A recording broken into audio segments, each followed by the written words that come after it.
so glad that you're here today because I am excited about our guest. Kathy Biggs is a Lawtonian, transplanted, but she's still a Lawtonian. And she's going to talk to us about the wonderful world of being a coach and what that means to her here on Her Oklahoma Story. And so, right up the front, thank you so much, Kathy. I'm so glad that you came to visit us today. And I'm looking forward to hearing all about this and everything. But first, I want to hear about you. So, well, I want to say thank you so much for having me, Tara. You're such a blessing, and I've had such a great time meeting you and getting to know you. You're an absolute gem, and I appreciate you very much. Thank you so much. So where do I begin? I got a long history. Talk to us. So originally, I'm not from Oklahoma. I'm originally from New Jersey. So I'm one of those, excuse the word, damn Yankees that came down and didn't go back up. And I came down here. I fell in love with a cowboy years ago and ended up here in Oklahoma. And I've been here, most of my life, actually. And but actually, I was the youngest of 5, and so I came from a family of 7, of which I am the only survivor. And that's kind of sad because my parents died when I was, very young. My dad died when I was like 11 months old, my mom when I was 14. And so with that having, to be the beginning of my life, it was a little traumatic.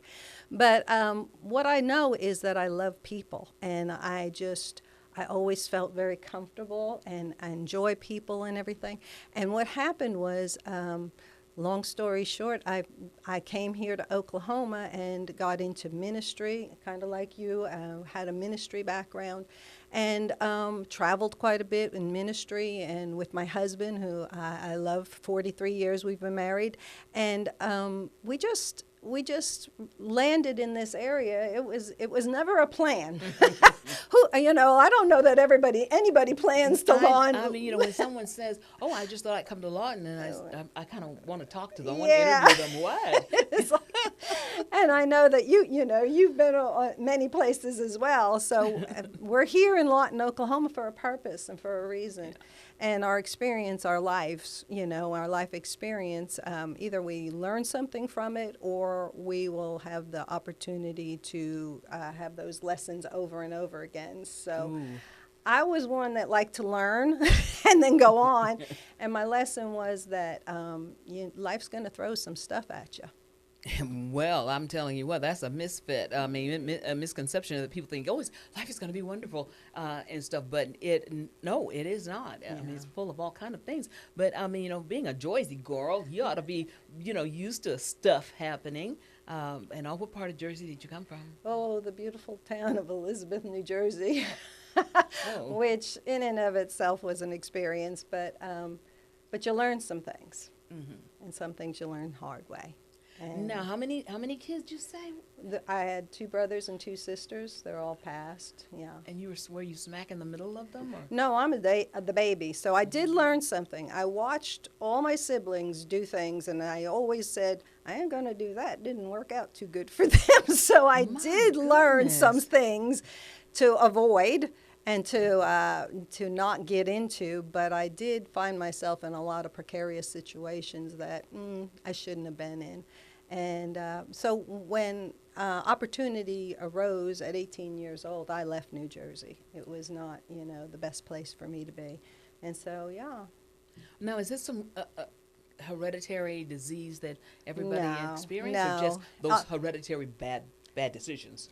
Well, you know what, Tara? That's why I'm in life coaching, mm-hmm. because what I watched was my family, the mind, how it worked against them, and it caused so many problems in their lives, depression, drug addiction, things like that. And that's why I'm so passionate about just being open and honest with people about, life really is tough. It just is. But it doesn't have to be hard. Mm-hmm. It can be tough, but we make it harder mm-hmm. on ourselves. And part of the deal is we don't have a really good, I didn't have a great upbringing with people teaching me how to think about myself, how to navigate this world. I had to learn a lot. When I graduated at 18 years old, I was like, now what? What do you do now? There was no direction. And so what I know now is that we we make agreements along the pathway in our life with some of the things that we've heard about ourselves or about the world or about other people. And we got to undo some of that to really get a good handle on how to be the best version of ourselves and really live a good life. I want to step back. Your dad died when you were a baby. Mm-hmm. Then at 14, your mom is gone, and you're left with sisters and brothers who are maybe not making great choices. Yes. And as the baby, you have got to figure out along the way, what in the world am I going to do? I mean, even at a young age, Right. you had to figure out what to do, Right. how to protect yourself, take care of yourself. I Right. mean, does that make you kind of one of those tough broads from Jersey? Well, yeah, I kind of had a bad attitude. I ain't scared of nothing. I want to just kind of say, if people can't see, I mean, she's like, that big. So I don't know who you were bluffing, but yeah. Well, I thought big, and that helps. But yeah, you learn some things the hard way, and you also you observe a lot. I promised myself a long time ago when I was a kid I would never be a victim. So I was very observant of my surroundings. But I was also led astray by a lot of people that I trusted, that they were more clueless than I was.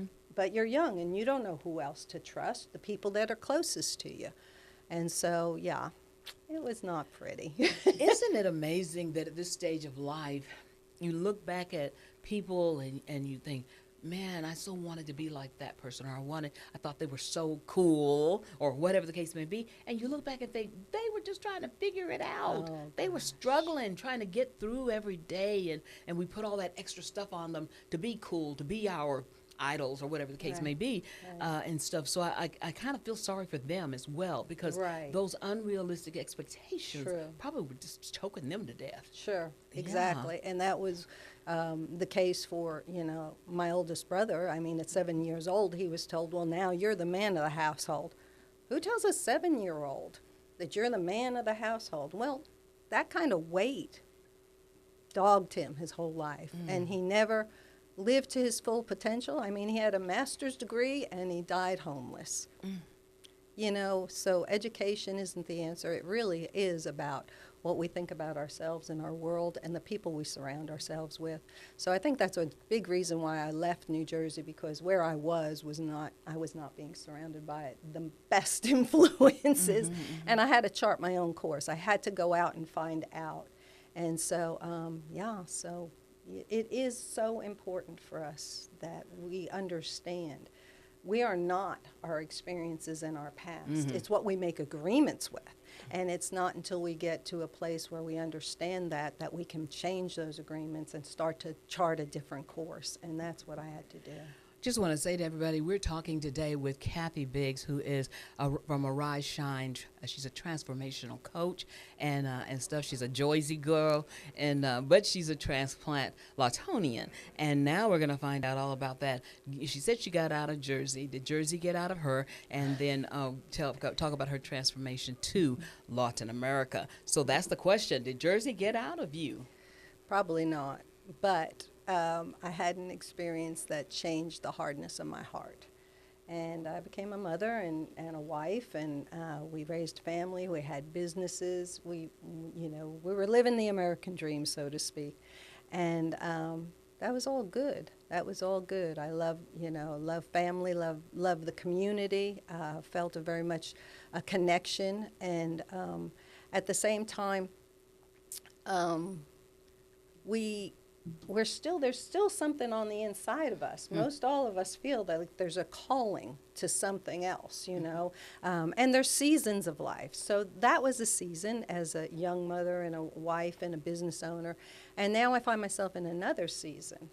And this is I really am enjoying this season, because we learn or we repeat, like I said earlier, but this season of life is really nice, because now I can use my gift and talents and experience to help people to avoid some of the things that I found myself in, and to how to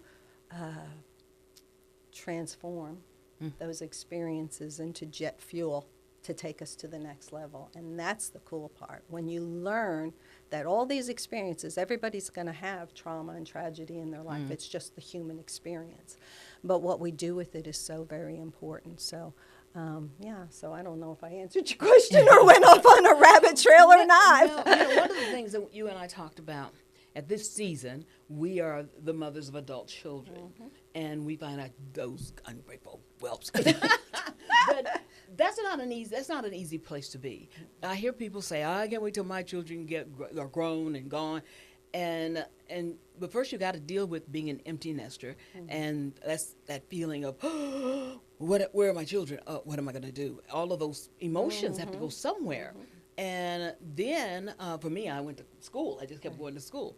But, and then our children are busy. They've got their lives, and, they don't have time to entertain us.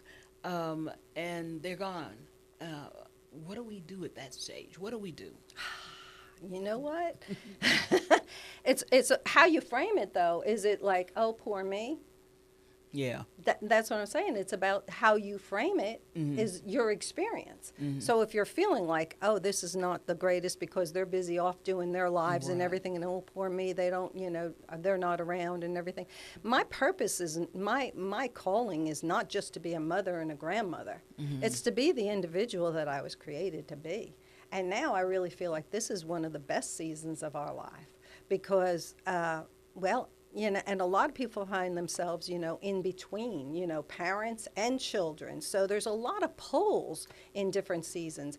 But when your children are gone and they're doing their own thing and they're doing well, to be independent and not dependent on you, there's a freedom in that we need to embrace and we really need to celebrate. And part of the thing is the mindset around us about aging is really,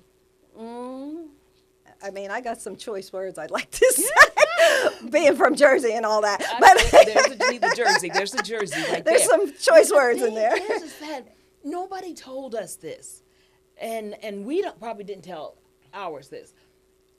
When you are in the mother stage, you're in the mother stage, and that's what you were taught. Right. Our generation, my generation, we were taught to be mothers, be wives and mothers.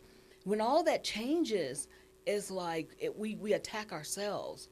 Well, now my life is over, or now what am I going to do? I used to be somebody's mama. Andrew's mother is, Keis's mama, Ishmael's mama. Yeah. And now it's like, is anybody calling my name? My name is Tara. Right, okay? exactly. So when we're doing this, we've got to get out of that guilt. Yes. Oh, golly, mom guilt. Oh, we need a whole episode on mom guilt, my friend. And anybody with mom guilt, raise your hand. We've been there. Exactly. And the thing about it is, we are in a place that has not been celebrated. And if anything, because of the culture and the drain on women being moms, being grandmothers and employed or business owners, and also aging parents. We've had so many roles, so many plates to spin, that all of a sudden it's like, stop spinning all the plates and who am I? What makes me come alive? What do I love? Because it's been so wrapped up in all my different phases and titles and obligations. And now it's like, wait a minute, stop everything. Let's go back. Who's Tara? Oh, she's such a beautiful gem. I love her to pieces.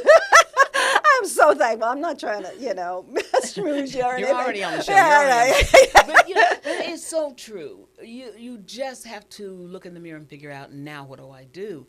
And like I said, for me, I went to school and I stayed. Right. I just didn't come away. I think I needed that because even before that, my second grandchild was a girl, and I thought, well, I didn't want anybody taking care of her. I actually opened a whole daycare. Oh, that sounds about right. A whole daycare. That sounds about right. Yeah. Yes. So. Yes, you don't do too much small. You kind of like to blow it up a little bit. That's it. But we've got to find that other person. Yeah. Ask ourselves the question: what do we like? What don't we like? Do we eat this because it was easy to fix for the kids? I made big meals for too long. Thanksgiving, Christmas. Oh my gosh, gosh. I mean, now I'm like, whatever. Exactly. Exactly. So we've got to give ourselves permission, I think. You know, that's part of it. But also, we have gotten lost in the titles and everything. And one of the first places that there was transition in my life was when I was looking in the mirror and I realized I didn't love myself. I was mean to myself because I didn't fit the marker or feel, didn't, like you said earlier, we put these, we want to be like that person or that person. And then when we fail or the mom guilt comes in, what's going on in between your ears when you're looking in the mirror, putting your makeup on or getting ready for the day? And I didn't like the person. I was mean to her. I was hateful to her. And I realized, I wouldn't talk to my worst enemy the way I talk to myself. Ooh, wow. I had made just kind of said, this is it for me. I'm going to treat me the way I treat everybody else. I'm going to love on me the way I love on everybody else. And, that's kind of like an epiphany because you're like you're right. You're like, oh, I'm just tired and I've got this going on and that going on and everybody needs me to do da-da-da-da-da-da-da-da. And then you realize, stop, time to love you. Stop. You can breathe. You can take a moment. World's not going to end and all. And even today, I mean, I was given a call saying, "Oh, hey, can you take me here?" And I had all these things I need to do. And for a moment, I almost thought, "Oh, how am I going to fit that in?" And then I thought, "No, I can't." Yay, you. Yay, you. I just said, "No, I'm so proud of myself." Exactly. And without guilt or shame. Exactly. That's a huge part Yeah. of changing our lives and really enjoying our life is saying no because it's not the best thing, and we sometimes we've created that in our lives by saying yes too many times To too many people. Yeah. And so it's really good to get to that place where you just finally say, you know what, that's not the best, and you can work it out. I'm Oh, sure yeah. you can, Yes. But I saw a video that you did. Was there one where you were standing in a hallway and you said something about loving yourself and another Tara came up and hugged you? I want to do one. I mean, we should do that for everybody. Really, that was so truly. wonderful Oh, that because was an that's my alien. heart's desire. Yeah. And, having been a minister in the past, the scripture says you're to love your neighbor as you love yourself. And, one of the things that came to me was I didn't love myself because if I was a small child named Kathy, I would have been arrested for neglect and abuse. I didn't eat properly. I didn't sleep properly. I didn't, I was just go, go, go, go, go.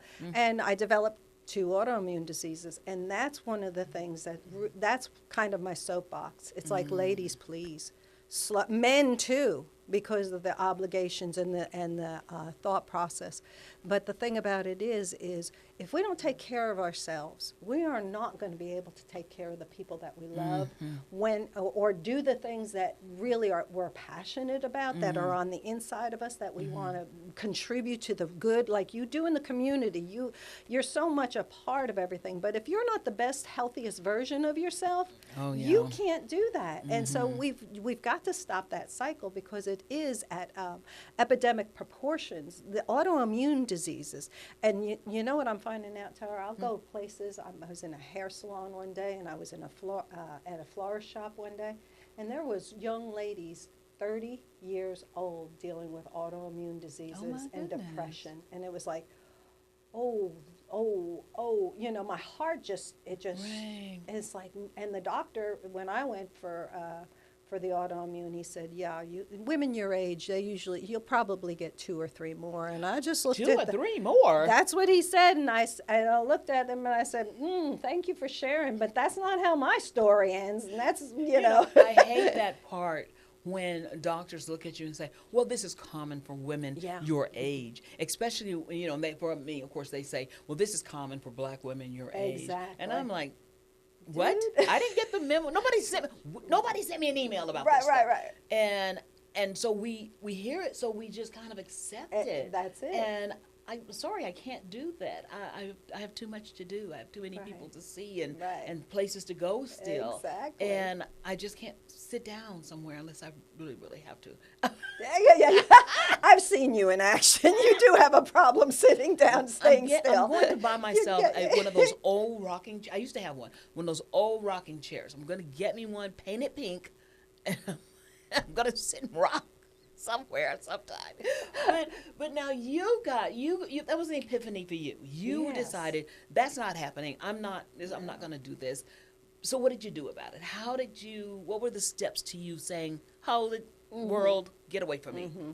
Well, part of the deal is, like I said, I've always been a little bit rough. I go against the grain, so to speak, and I just don't buy into everything that I'm told. So when he told me, you'll probably get 2 or 3 more, I said, thank you for sharing, but that's not how my story ends. And I knew there was a great physician. So I knew there was a power greater than myself that was causing my heart to beat and the breath in my lungs just like it is in yours. And I knew there was wisdom out there that would come to me if I sat still long enough and listened. And that was part of it, being still long enough to not just let fear be the driver. Because when you get a diagnosis, what happens? Yep. You swallow that. Yeah, and then you look around and what do you see? More of it. The reticular activation system goes into overtime. It's like, yeah, she has it and she has it. Everybody has it. You must be one of, no. And so part of my quest is to start a revolution. Let's do it. Let's just say, no. Yeah. No. And there are ways, and what I found out more than anything, and you probably know the truth, too, is that we cause a lot of things in our life. Like I said, neglect and abuse, not eating properly, not sleeping properly, not drinking enough water, not listening to that little tick on the inside of you. I'll tell you a story. Can I tell you a small story? I went to work at a company. I actually replaced a lady who was 57 years old and died because she had been, she had some, I'm not exactly sure what the malady was, but she had a port in her. She was going for therapy, and she noticed that the port got a little funky. And if you have those ports, you're supposed to keep them very clean. And she noticed it wasn't looking right, but she was too busy to go to the doctor and get it taken care of and looked at because she had to take her grandson and her husband and yada, yada, yada. And that was on a Monday. Thursday, she died. Sepsis. Yeah. And so that in and of itself was a wake-up call to me because I was in my early 50s when this happened. And like I said, I've got the notion that we can reverse and change so many things, but nobody's telling us that. We're hearing, look at the TV. How many, or, the pharmaceutical companies, how many, I look at those things and I go, what's that for? I don't even know what the diseases are. Once you figure it out, look at the side effects. The side effects. I think I'd rather have the disease. Exactly. Exactly. It's like, that may cause death. Well, no. I think I'll pass. Thanks. But that's the truth. And so, but there's not, one of the things, and that's Arise Shine. Arise Shine, we do Arise Shine breakthrough conversations and Arise Shine community because community is really important. Support. Right. So supporting each other and saying, that's not how your story has to end either. Now, when you got to that place and you recognized and you made the declaration, but you had to do something, and you chose to take yourself into a manner of helping others get through it as well, through coaching. What exactly is coaching? We see coaching all the time now. Everybody's a coach. It's everywhere. So what exactly is coaching? It's not therapy. It's not counseling. Coaching basically is taking where you are and saying, okay, yes, this is your reality. This is what you have going on in your life. This is your circumstances, situations, and conditions, but they don't have to have you. And so we go to a level of looking at what really brings you life? What really makes you happy? And that's a discovery process. Like I said earlier, you know, so many people are caught up in their obligations or their titles or their whatever, you know, their history, instead of saying, no, this is really what I want is this. And we don't give ourselves permission to say, I want that, or I want to go after that. And like you were talking about doing the education, sometimes we feel like, oh, I need to do that, or I need to do that. So we're swinging between things. And it's just coming to a place where it's like, we need some support as we take the great adventure. It's a little here and a little there. We are creating our future. We're not just waiting for it to happen to us. And we're also not buying into, you know, as you get older, it's less than. It's like, no, this is the great adventure. This is the opportunity.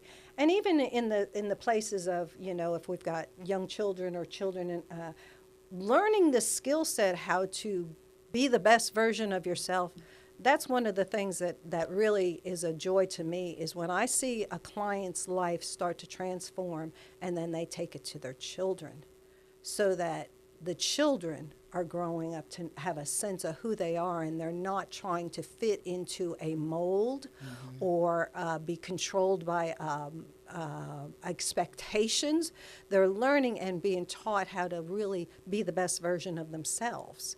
And that's so needed in our world. And, you know, we really do need to help the next generation. So, you know, I've been in the works of writing a book called Destroy Dysfunction Before It Destroys You and Your Legacy. And it's because dysfunction destroyed my family, basically. My family got overwhelmed with emotions and challenges and circumstances, and every one of them died prematurely.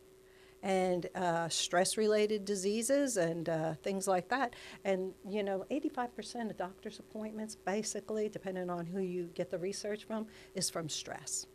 And so, you know, there's some clues. Talk to us about just something that people can do, because two things waylay women along our journeys. Fear.